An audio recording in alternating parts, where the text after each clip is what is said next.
Qual que é o tema do mês mesmo? Aquilo que Jesus...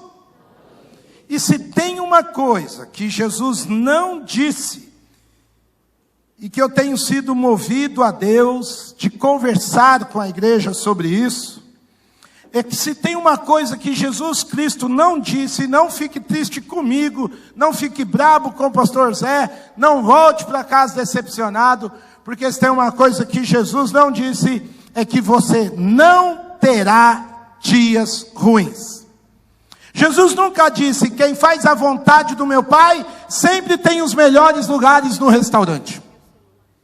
Quem faz a vontade do meu Pai, terá os melhores lugares na fila. Ele não disse. Jesus não disse, se você perder sua vida por minha causa, minha irmã, você sempre ficará ótima no maiô. Não disse. Jesus não disse, busque o primeiro reino de Deus e você terá sempre saúde de ferro.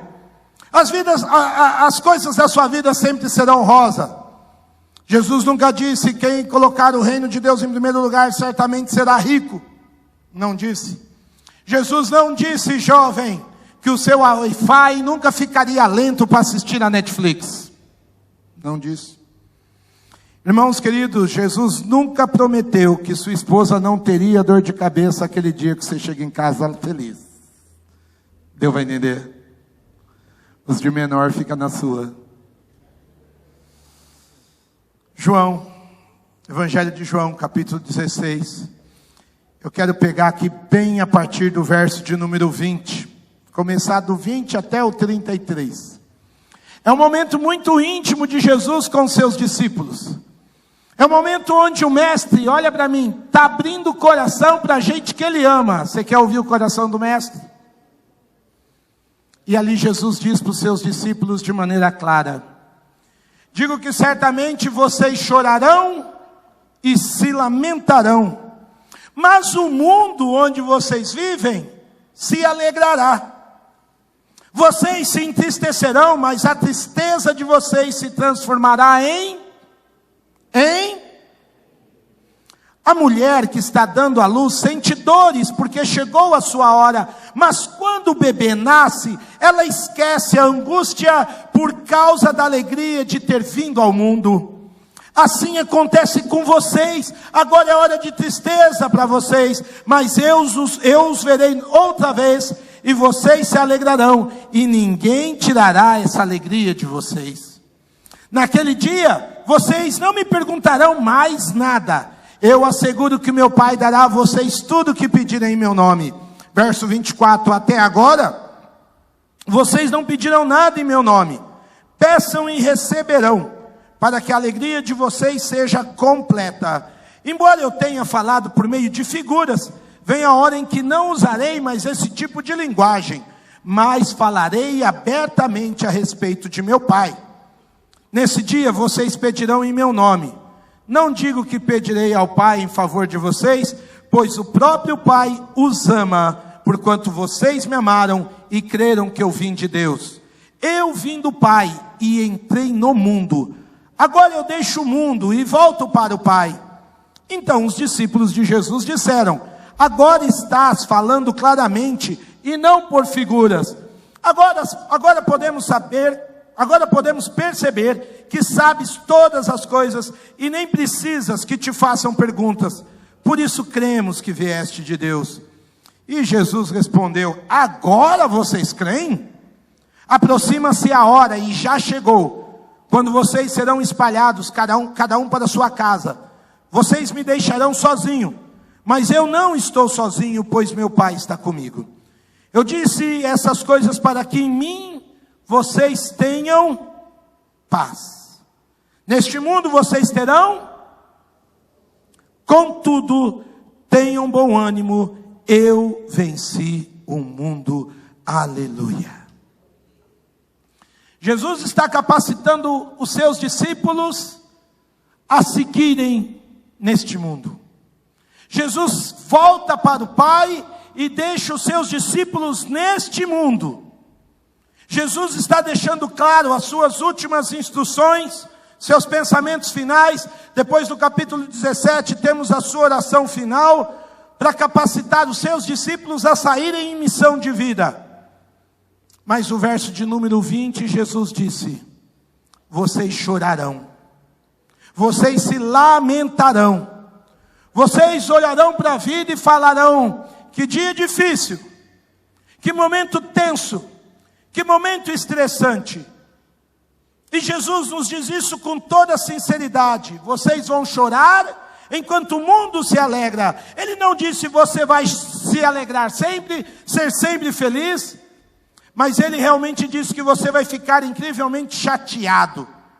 Você vai chorar enquanto o mundo estiver feliz. Jesus deixa claro para os seus discípulos: eu vou para o Pai, mas vocês vão continuar neste mundo.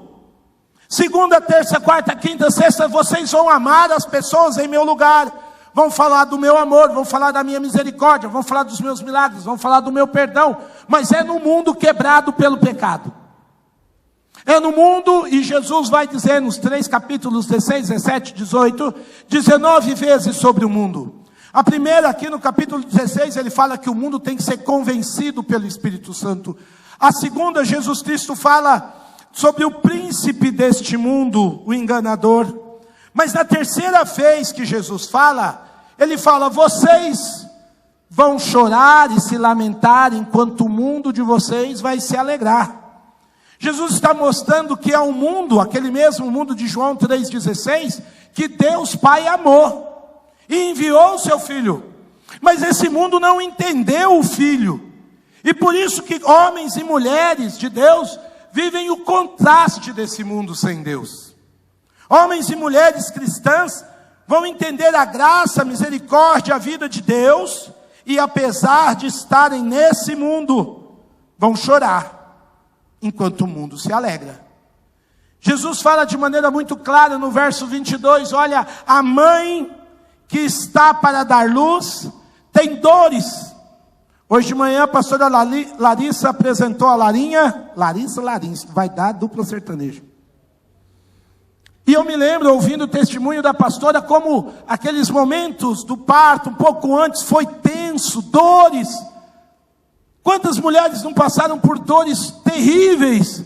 Mas a hora que abraça seu bebê aqui, de uma maneira tão sagrada, e é um dos momentos mais especiais da vida, aquela lembrança da dor, do choro, do momento ruim, vai embora, se apaga da mente. Jesus está dizendo aqui no verso 22, de igual maneira: olha, o dia ruim vem, vocês vão chorar, mas há valores da vida com Deus, que são muito mais importantes, e estão muito mais elevados do que o dia ruim, do que o momento de dor. Existem recompensas maiores que a dor vivida. Por isso, meus amados irmãos, nós não podemos confundir dias ruins com dias sem valor. Aos olhos de Deus, os dias difíceis, os dias ruins, os momentos de crise, também são dias valorosos. Amém? Também são dias válidos, importantes. O autor de Eclesiastes, no capítulo 7 do livro, diz por 2 vezes, que é melhor estar na casa onde há luto do que na casa onde há festa. Que o sábio procura a casa onde há luto, porque ele reflete na vida, ele pensa na vida. Nos versos 11 e 15 do capítulo de João 17, Jesus vai dizer: Pai, não peço que os tires do mundo. Eles não são do mundo, como eu também não sou. Deixa, mas os livra do mal.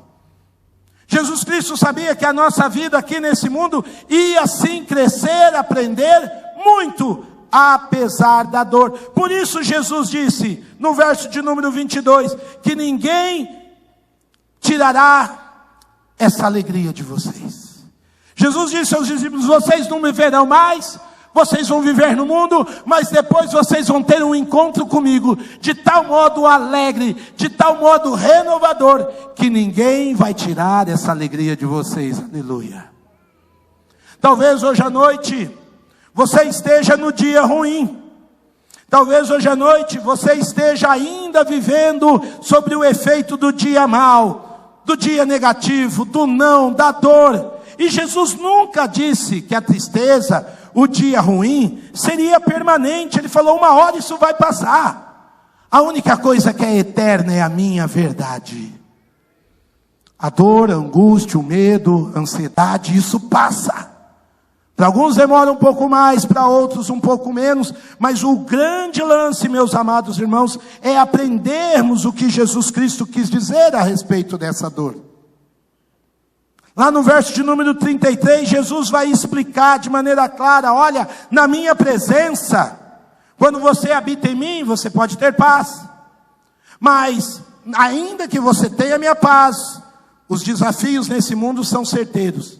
A dor nesse mundo é uma realidade. O sofrimento é inevitável. Jesus Cristo nunca disse que você não teria dias ruins. Infelizmente, na história de vida de alguns irmãos, esses dias se tornam meses, semanas. Em algumas famílias sérias diante de Deus, fiéis diante do Senhor, quase que se tornam até mesmo alguns anos. E você, quando entende isso, percebe que você está vivendo com toda a legitimidade a sua vida cristã. Nós cantamos uma canção, e eu louvo a Deus pela vida dos, cadê ele? Do Celso, é Celso, né? Acertei, Celcinho.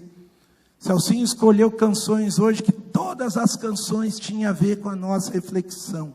Todas. Mas teve uma que cantou que diz assim: se eu passar pelo vale. Irmão, você vai passar pelo vale. Faz uma versão dessa canção aí, Celcinho. Talvez a gente podia cantar: quando eu passar porque você vai passar pelo vale. Ninguém vai ficar de fora. O vale vai chegar, com ele a sobrecarga, com ele o medo. Mas é interessante você ouvir que Jesus Cristo sabia que você ia passar por isso. E Ele tem um propósito ao nos dizer isso. E Ele tem um propósito, pelo poder do Espírito Santo, em produzir algo em nós. Talvez hoje à noite, alguns de vocês estão passando no dia ruim, nesse momento. Talvez você está aqui, mas está se sentindo excluído, esquecido por Deus. Talvez esteja sendo rejeitado pela sua família. Talvez você esteja se sentindo sozinho, até mesmo na comunhão dos santos.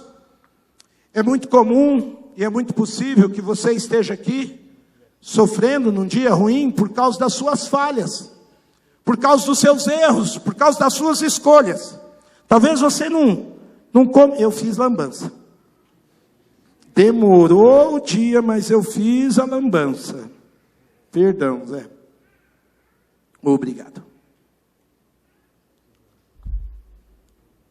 Talvez você nem pecou, mas só foi precipitado, só foi precipitada. Tomou uma atitude antes da hora, talvez nem gerou pecado, mas isso fez você perder a confiança em Deus. Talvez alguns irmãos estão passando por uma grande luta, por uma depressão financeira. A Bíblia conta de homens e mulheres que passaram esses períodos. Talvez você esteja passando, como eu disse, por um desafio de saúde seu ou na sua casa, na sua família. Temos irmãos queridos internados. Talvez o seu problema seja relacional, com um colega de trabalho, com alguém da família. Talvez o seu problema seja familiar. Talvez você tenha orientado um filho, um pai, um amigo.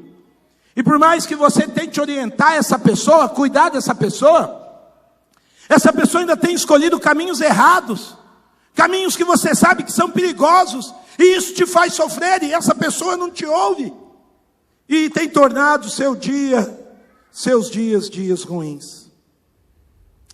Infelizmente, são nesses momentos que nós começamos a questionar a Deus.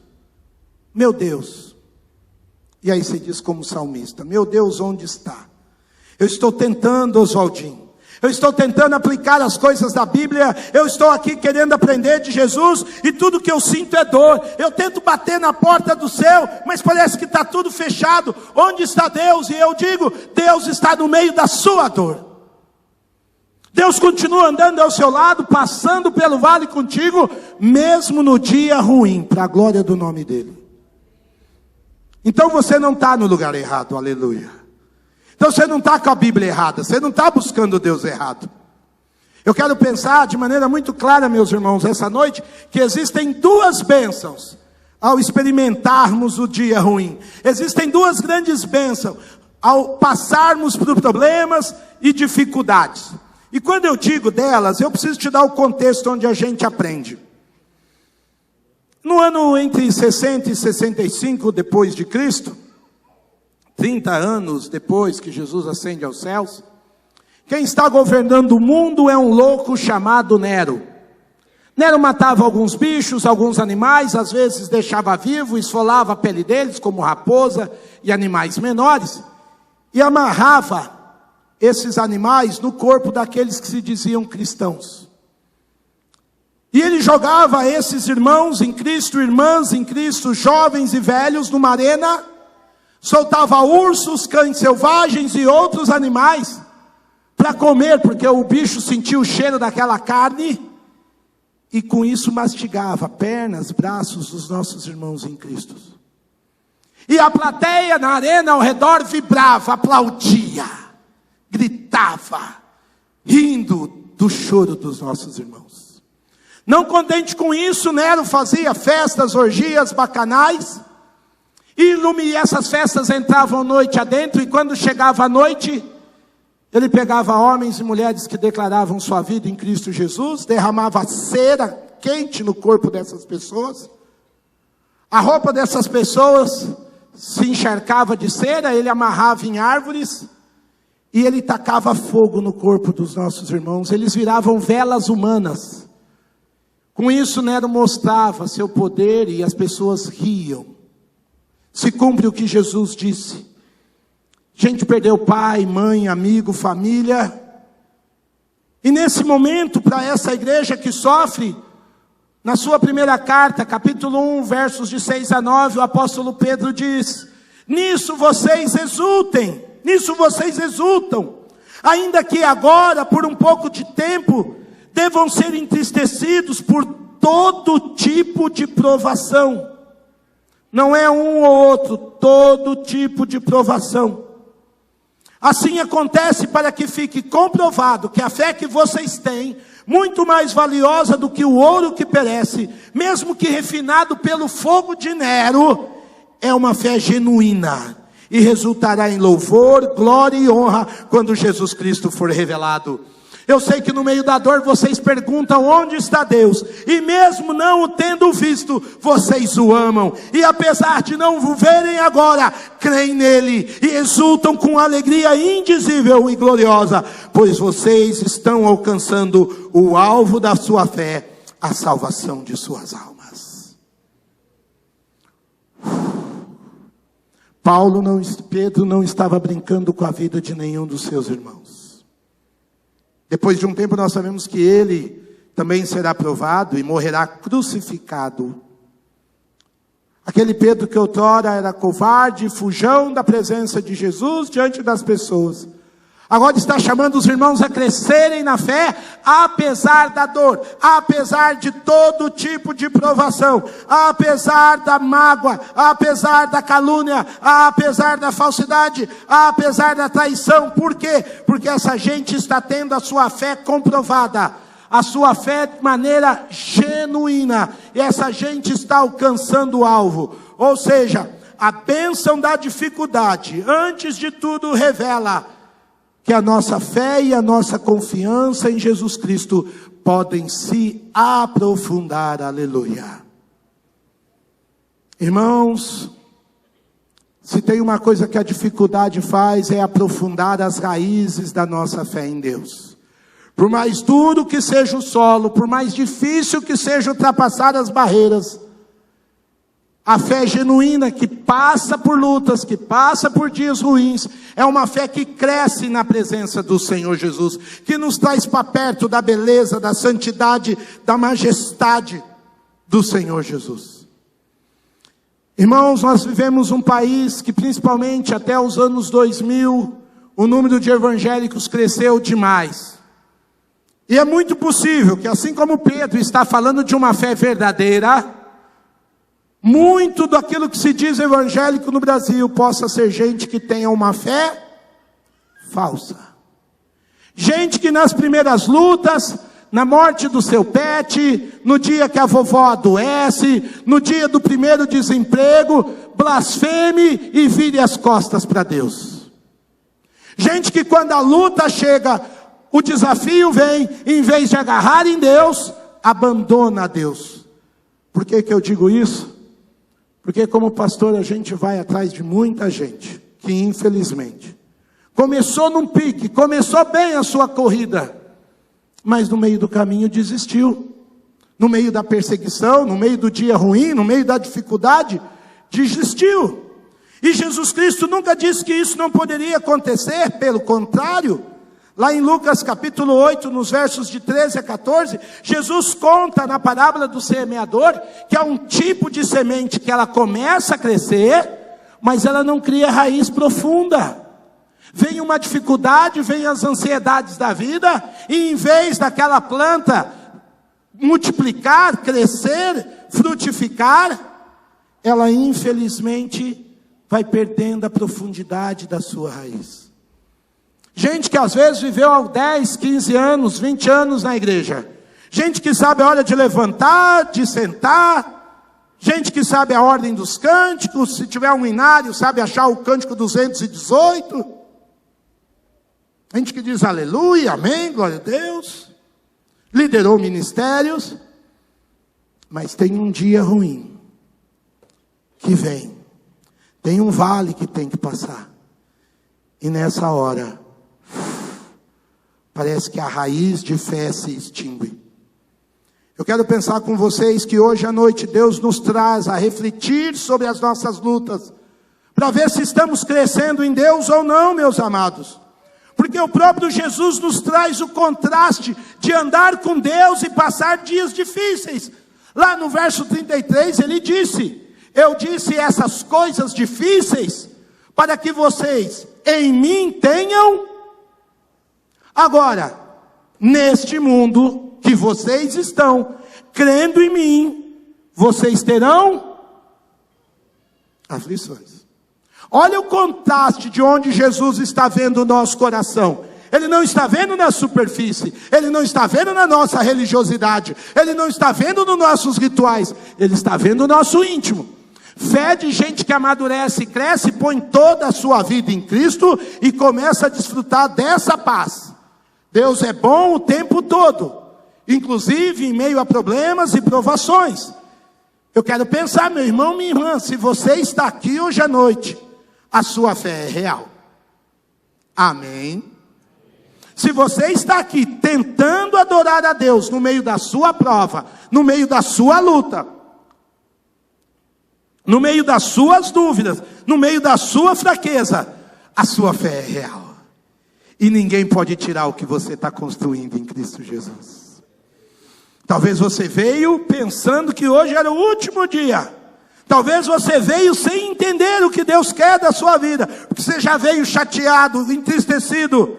Mas, meu irmão, entenda, quando nós estamos dessa maneira, deixando Deus trabalhar conosco, nós estamos deixando Deus trabalhar a nosso favor, e não é apenas algo acontecendo com você, mas é algo que Deus está fazendo em você. Diga comigo, algo Deus está fazendo em mim. Aleluia. Não sou eu que faço, não é o pastor que faz, não é a liderança que faz, mas as lutas ajudam muito. Os dias ruins não nos perdoam, eles vêm com graça e misericórdia num pacote difícil de dor e luta. Tanto que o apóstolo Tiago, meio-irmão de Jesus, escreve no capítulo 1. Meus irmãos, olha a coragem do Tiago, irmãos. Meus irmãos, considerem motivo de grande alegria o fato de passarem por diversas provações. Fala a verdade, crente. Parece que quando a luta começa, não tem mais fim, ou é brincadeira? Vem um isso, um aquilo, sabe aquele monte de dominó caindo? Um crente fiel, quando começa a luta na vida do irmão, bate o carro, o menino que adoece, perde o emprego, fala, não vai parar mais. Estou mentindo? E você está na bênção. Tiago diz, considere motivo de grande alegria o fato de passarem por diversas provações, pois vocês sabem que a prova da sua fé produz perseverança. E a perseverança deve ter ação completa, meus irmãos, a fim de que vocês sejam maduros e íntegros, gente que vive em integridade, sem que nada falte a vocês, sem que falte a vocês coisa alguma. E aí o Tiago diz uma santa loucura: feliz é o homem, a mulher, o servo, a serva, que persevera na provação, porque depois de aprovado, receberá a coroa da vida que Deus prometeu aos que o amam. Aleluia. Ele não promete coroa para gente forte. Ele não promete coroa para gente autossuficiente.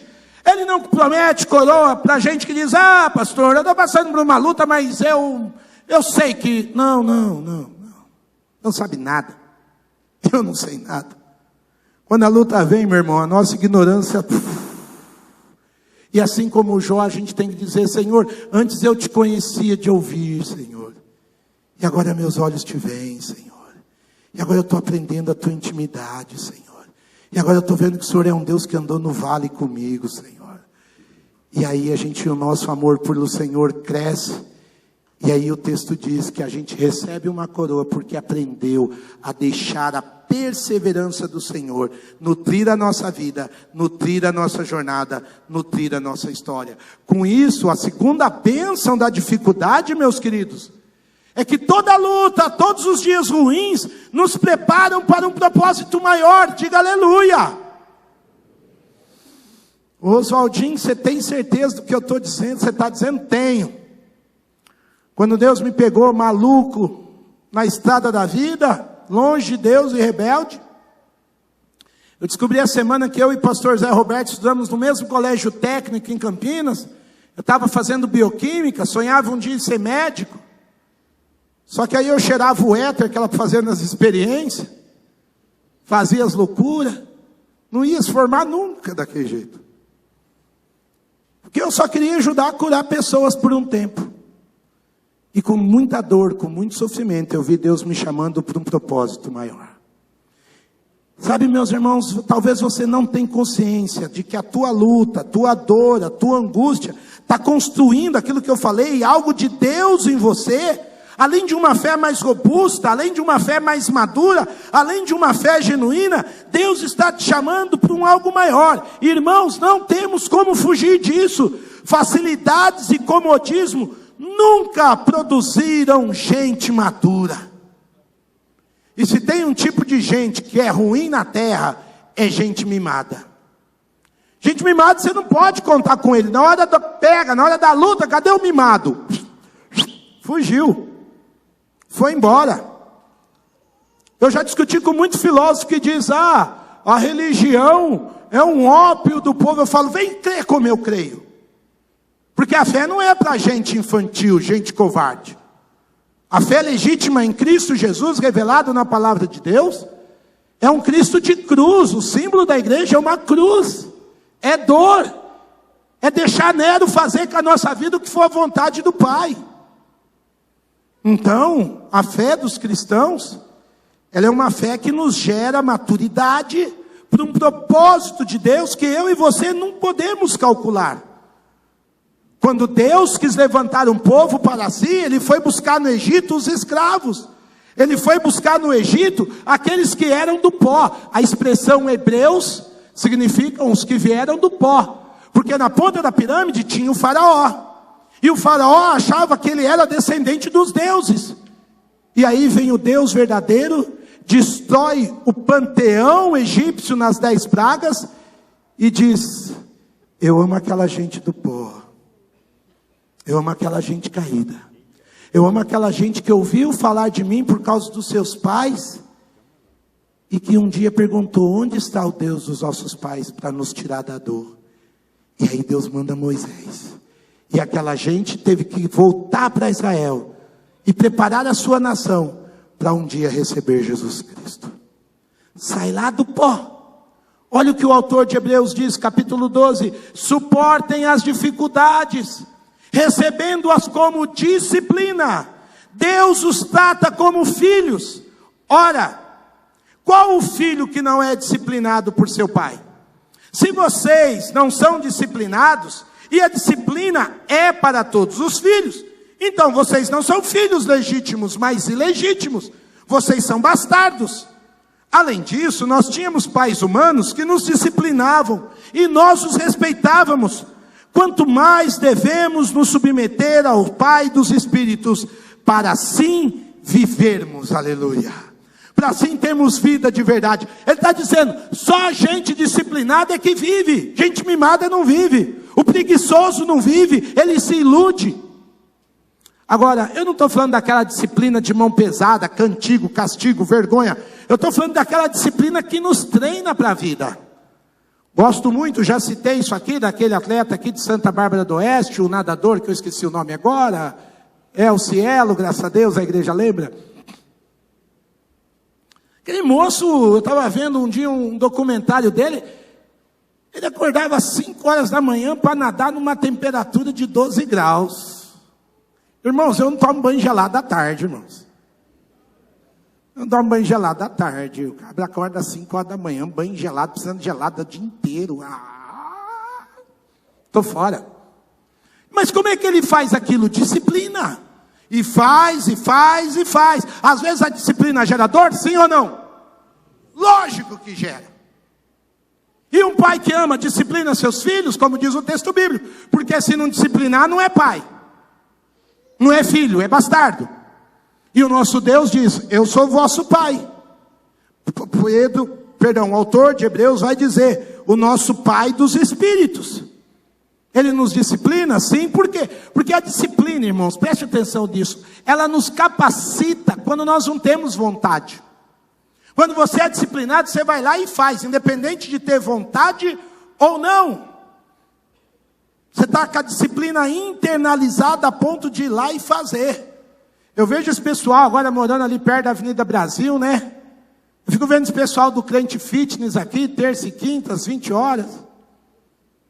Tem uns irmãos que vêm, eu já venho sem vontade, irmãos, confesso. Vou caguetar, o Ricardo veio comigo na terça e na quinta ele já fugiu. Porque às vezes você não tem vontade. Mas aí eu olho os irmãos, olho o povo lá na Avenida do Brasil, com sol, com chuva, porque e vai andar, e vai correr. Disciplina. Disciplina em abrir a palavra, disciplina em dobrar o joelho, disciplina em agradecer a Deus pela manhã. Essa é uma ótima pergunta para o Dia dos Pais. Pai querido, meu irmão que é pai, minha irmã que faz o papel de pai, você tem sido um pai disciplinador? Você tem motivado, sido um exemplo de perseverança para os seus filhos? Nós estamos com uma geração aí muito mole, meus irmãos.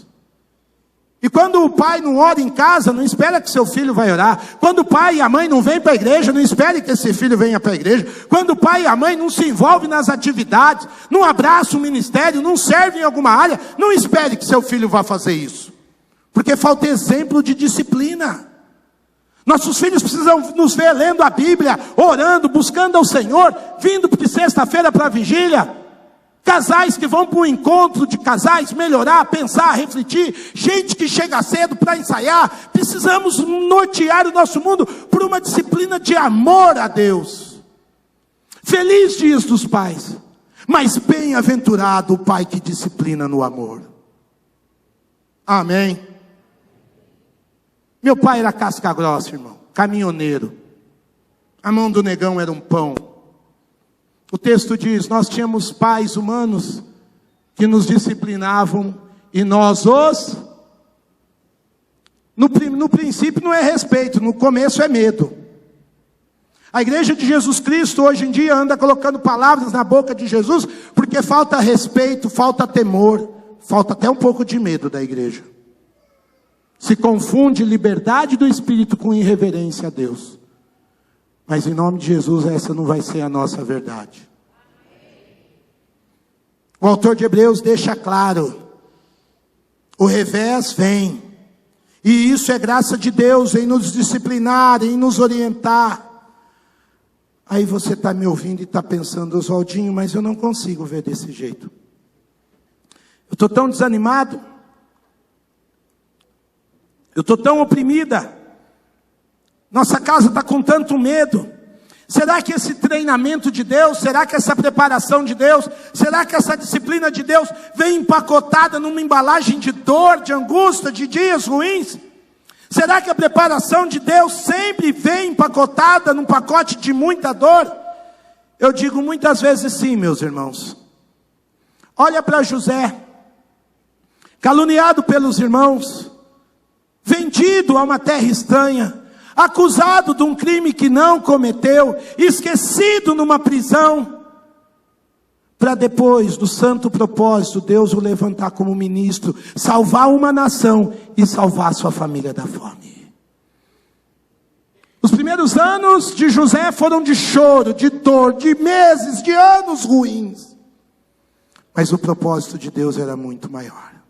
Atrás daquela embalagem de esquecimento, de dor, de frustração, havia um ministro de Deus sendo formado. Olha para o apóstolo Pedro.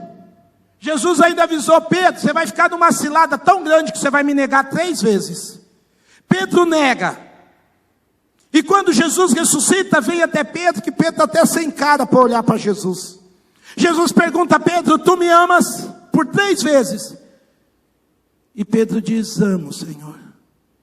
E é nessa hora que Jesus diz a Pedro: pastoreia minhas ovelhas. E aquele Pedro, outrora covarde, depois de ser confrontado por Deus, se torna um exímio pregador. E no Pentecostes ele leva 3.000 pessoas a Cristo Jesus. Deus cumpriu um propósito maior na vida de Pedro, sim ou não? Amados irmãos, entendam. Diga a si mesmo: não é apenas dor. Diga comigo: não é apenas dor. Não é apenas o que está acontecendo comigo. É Deus fazendo algo em mim. Você não está sendo rejeitado por Deus, pelo contrário, você está sendo fortalecido. O revés, o dia ruim, talvez seja uma configuração que parece que só brilha a graça de Deus em algum momento específico. E talvez hoje você diz: eu não entendo, Oswaldinho. É verdade. Por isso que Jesus Cristo diz: em mim você terá paz. Não é na sua compreensão, não é na sua experiência, não é no seu cálculo, não é na sua agenda, não é na sua rotina. Tanto que o autor de Filipenses diz: não andem ansiosos por coisa alguma, mas em tudo, pela oração e pela súplica e com ação de graças, apresentem seus pedidos a Deus. E o que Jesus Cristo disse? E a paz de Deus, que excede todo entendimento, guardará o coração e a mente de vocês em Cristo Jesus. Talvez você está em dia ruim porque você fez uma atitude e isso te trouxe males. A boa notícia não é que Jesus te livra da sua dor. A boa notícia é que Jesus te livra dos seus pecados. A boa notícia é que a graça de Jesus é maior do que a sua vida, é maior que o espinho na carne, é maior que a enfermidade, é maior que a separação. Não há nada que nos separe do amor de Deus. Dói, mas Deus está conosco. Em Jesus Cristo você pode ter uma paz que vai além da capacidade humana de entender. É isso que o autor de Filipenses está dizendo. Você vai chorar às vezes, você vai dormir chorando algumas noites, mas Cristo tem uma paz que vai além da sua capacidade de entender. Eu testemunhei que numa quinta-feira nós enterramos a Priscilinha. Priscilinha era aquela criança de 8 anos que toda cantata da igreja ela estava cantando. Era aquela menina que a igreja escolhia para dar o presente no aniversário do pastor. Mas nada se comparava quando a Priscila vinha à frente da igreja no culto de missões. E ela botava marmanjo barbado chorando quando ela dizia que tinha entregue a sua vida a Jesus para ser uma missionária. Desenvolve um tipo de uma leucemia rara, raríssima. Demora os médicos descobrirem, quando o remédio chega já não faz efeito. Uma igreja inteira de joelho, dias e noites, vigílias, jejuns. E numa quinta-feira, talvez um dos dias mais tristes do meu ministério, eu estava do lado do Roberto e da Denise enterrando a Priscilinha. Quando chegou no domingo, mais ou menos aqui à minha esquerda, eu sentava por aqui, eu vejo a mãe da Priscila louvando a Deus, adorando, uma lágrima caindo e rindo. Eu falei, a minha amiga endoidou, ela está sob medicamentos. Quando acabou o culto, eu abracei aquela mãe, eu olhei no olho dela e falei, você está bem? Ela falou, não, Oswaldo, eu não estou bem. Oswaldinho, está doendo demais, mas eu tenho que dizer uma outra coisa. Eu falei, que foi, Dê? Eu estou em paz com Deus. Eu enterrei minha filha. Perdi um pedaço de mim. Está difícil, estou sem vontade de comer. Mas eu tenho uma paz que me faz agradecer a Deus cada dia da vida dela. Hoje, Roberto e sua esposa testemunham, saem pelas igrejas, servem a Jesus, amam a Deus, uma fé madura, não porque não passaram dias ruins, não porque não passaram momentos terríveis, não porque se sentiram enfraquecidos, mas porque levaram a Cristo Jesus toda a sua dor, e com ações de graça se renderam a Deus. É isso que nós lemos nessa noite. Jesus nunca disse que você não vai ter dia ruim, mas Ele diz para você de maneira muito clara, tenha um bom ânimo, eu venci o mundo. Amados e queridos irmãos, presta atenção no texto. Jesus não pede para você, tenha força, tenha fé, tenha paciência, porque tem dia que o que a gente menos tem é paciência. Mas Jesus pede de maneira muito simples, tenha algo até maior, tenha ânimo. De onde vem a palavra ânima? De onde vem a palavra alma? Coloque a sua alma diante de Deus, abra a sua alma, tenha uma alma aberta para Deus. Por quê? Porque talvez hoje você está enfraquecido, talvez hoje você está duvidando, talvez hoje você está impaciente. É porque você talvez veio com um mínimo de ânimo, mas você veio à casa de Deus junto com os teus irmãos dizer, Senhor, toma conta de mim. Me dá um pouco da tua paz. Eu ainda estou no mundo, mas mais do que está no mundo, eu quero estar em ti, Jesus Cristo. Porque se eu estiver em ti, eu tenho a tua paz. E tendo a tua paz, eu sei que eu vou passar pelo vale. E o texto termina, Jesus lá no verso 33, dizendo, eu venci o mundo. Não foram as nossas fraquezas. Não foi nem mesmo a nossa clareza de quem Jesus Cristo é. Ele falou, não, eu venci. O mundo também me agiu mal comigo, me odiou. E Jesus Cristo está dizendo, todo que é nascido de Deus, em mim pode vencer o mundo. Em mim pode vencer os dias ruins. Eu quero convidar você nessa noite, antes de tudo, até mais do que tentar colocar seu coração numa bolha, como se você não tivesse problemas, como se você não tivesse lutas. Eu quero perguntar a você com toda clareza, você nasceu de Deus? Você tem uma fé verdadeira? Você está numa fé em Cristo Jesus, genuína, que ainda que você tenha que passar pelo vale da sombra e da morte, ainda que você tenha dias terríveis, eu perguntaria, você entendeu o propósito de Deus na sua vida? O apóstolo João, escrevendo a sua primeira carta, disse, esta é a fé que vence o mundo.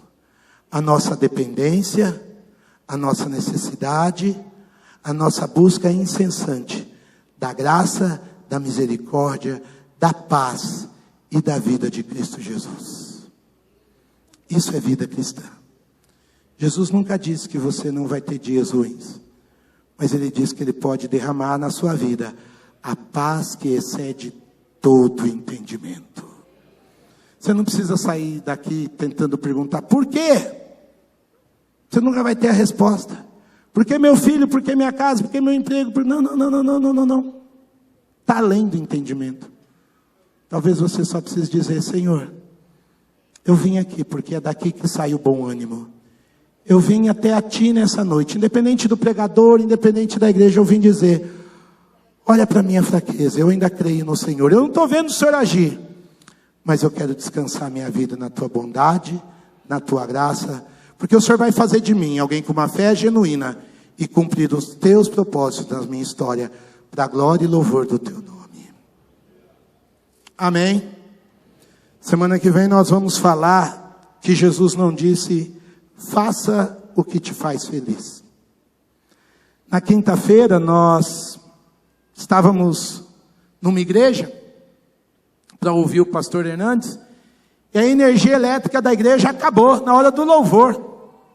Acabou. Sabe o que aquela igreja fez? Aqueles reunidos fizeram? Cantamos a capela. Eu quero convidar você a ficar em pé. Porque há dias na sua vida que você não está na igreja. Tem um dia ruim, que não tem um músico do teu lado. Tem um dia que está tão difícil que você não tem vontade de orar. Tem dia que a sua fé está crescendo em Deus, você está querendo entender o propósito de Deus, mas parece que não sai nenhum louvor, acabou a energia. A igreja não é um lugar de vencedores. A igreja é um lugar de quem depende de Deus. E porque a gente depende de Deus, a nossa fé se torna genuína. Talvez hoje à noite você está sem força até para cantar. Mas a gente vai dizer: Senhor, nos cura. A gente vai dizer: faz teu propósito em nós. Abaixe sua cabeça. Para me curar, para me ensinar o caminho que devo seguir. Podes me usar, Senhor, como tu bem queres. Abra o meu coração. Mais uma vez. Para me curar, para me ensinar no caminho que devo seguir. Podes me usar, Senhor, assim como o Senhor usou Pedro, tu bem queres. assim como o Senhor usou José, Abra o meu coração. assim como o Senhor usou a igreja do primeiro século. Há homens e mulheres em luta nessa noite. Há homens e mulheres que não querem seguir um falso evangelho. Há homens e mulheres que estão nessa igreja dependendo não de homens, mas de ti. Precisam da tua cura, precisam do teu alívio, precisam sair deste altar cheios da tua paz que excede entendimento. Talvez seja difícil, Pai amado, cantar um louvor. Talvez esteja difícil até confessar um erro, um pecado. Mas nós queremos confiar que o Senhor tem o melhor para a nossa vida, o melhor para a nossa história, o melhor para a nossa dependência do Senhor.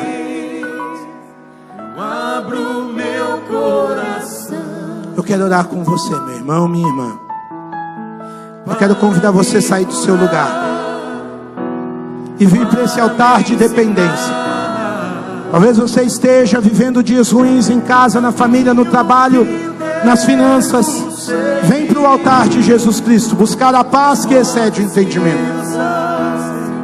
Nós queremos orar com você, te apoiar, abraçar, deixar Deus reescrever a sua história, deixar Deus reescrever os propósitos dele, deixar Deus firmar a sua fé.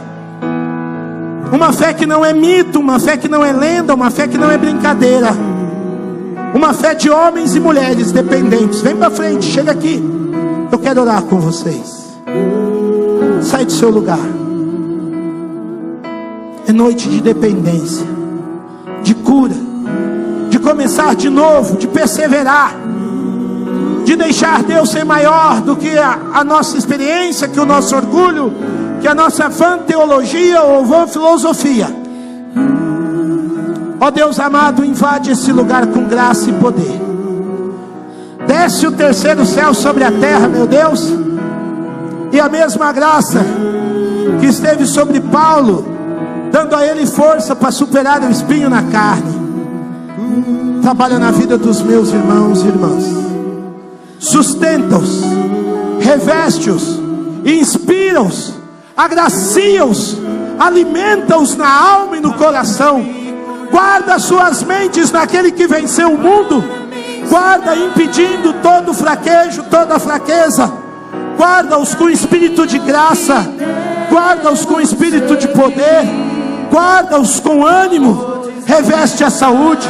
Seja a resposta de vida.